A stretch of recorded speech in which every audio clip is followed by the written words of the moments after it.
Hello, hello. Today I'm going to talk to you guys about a facial tool that I saw on set. I saw a makeup artist using it on one of his clients' faces and I instantly needed to know what it was. And that is the Youthlab Radiance Roller. It's going to come in this adorable little bag. You can get this on Amazon. It is the Germanium Stone Uplifting Face Massage. What this does is basically it depuffs the skin, promoting lymphatic drainage and uplifting, firming, loosening tension, the whole 9 yards. It's quite cool. What you're gonna do is basically literally roll up the face.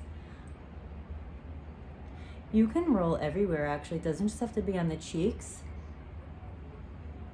Underneath your chin, in between your eyes, getting all the way back into the hairline.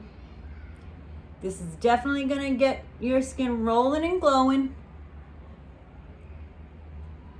And very easy to clean too, warm water and soap.